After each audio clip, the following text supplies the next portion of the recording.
안녕하세요. 연세대학교 세브란스병원 정신건강의학과 이은입니다.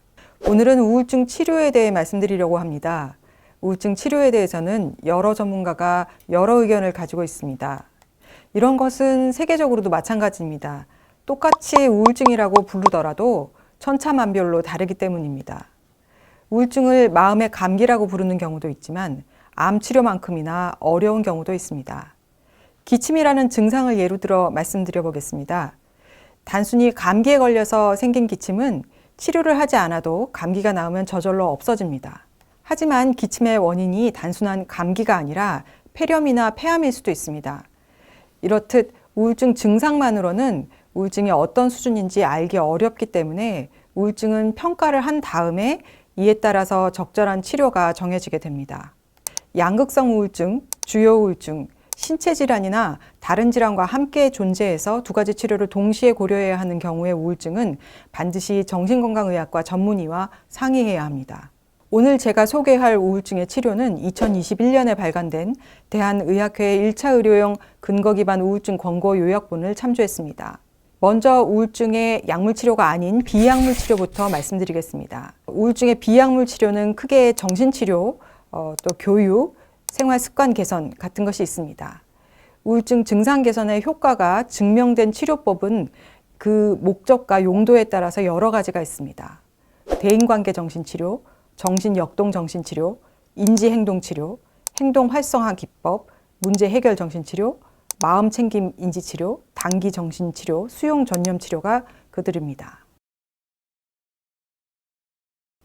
이런 치료는 개인별로 할 수도 있고 집단으로 시행될 수도 있습니다.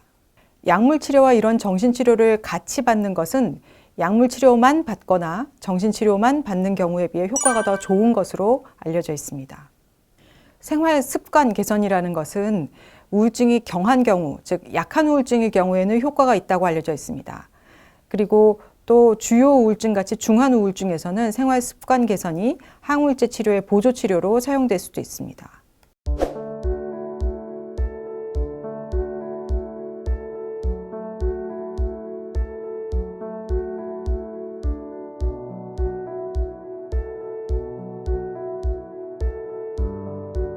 또 현재 환자의 상태, 또 치료법에 따른 위험이나 얻어질 수 있는 이익, 이런 것들을 환자분들한테 잘 설명하는 환자 교육 역시 환자분들이 치료에 좀 더 적극적으로 참여하게 하고 재발 위험을 감소시킬 수 있다는 점에서 하나의 비약물 치료로 권고됩니다.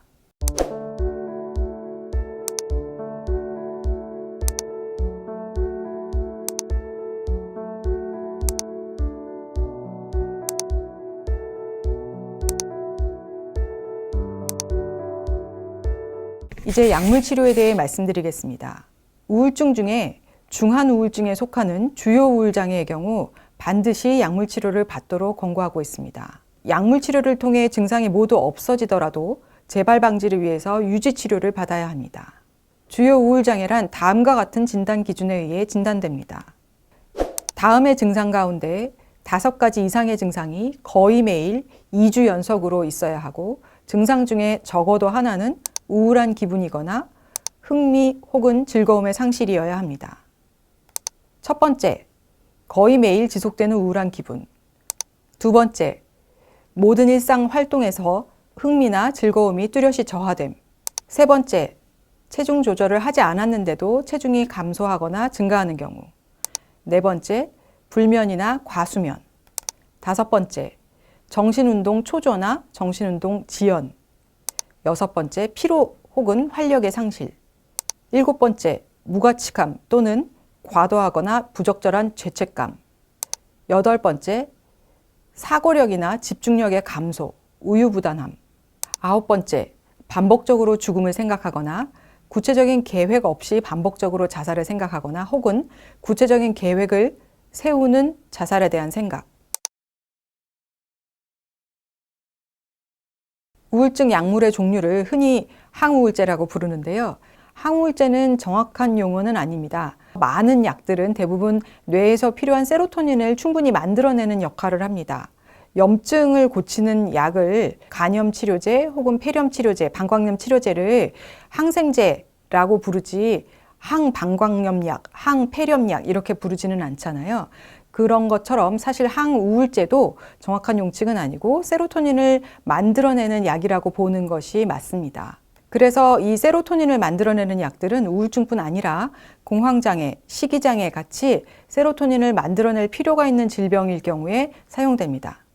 항우울제는 먹고 나서 아무리 빨라야 2주는 지난 다음에 효과가 나타나기 시작합니다.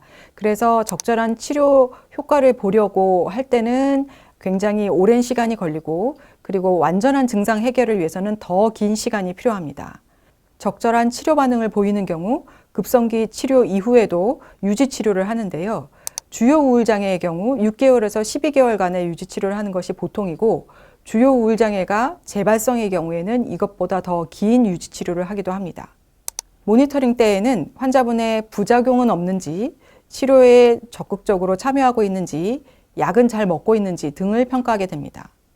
항우울제 부작용으로는 잠이 오거나 혹은 속이 불편하거나 약을 먹기 시작했을 때 불안 초조가 나타나는 것들이 흔합니다.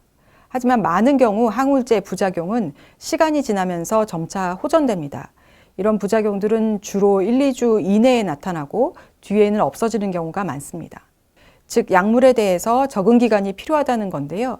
드물게 적응 기간이 지났는데도 호전되지 않는다면 약을 바꾸는 것을 의사와 상의해야 합니다. 우울증은 평생 동안 남자는 5명 중에 1명이, 여자는 4명 중에 1명이 걸릴 만큼 굉장히 흔한 병이라서 즉 내가 살면서 우울증에 걸리는 일은 일어날 수 있는 일이다. 그런데 그 다음이 더 중요하다. 걸린 다음에 어떻게 대처하고 내 인생의 중요한 경험으로 여기고 다시 걸리지 않도록 내가 나를 어떻게 잘 챙기느냐가 중요하지 안 걸리느냐를 생각을 하고 살면 그게 더 스트레스 받는 일인 것 같습니다.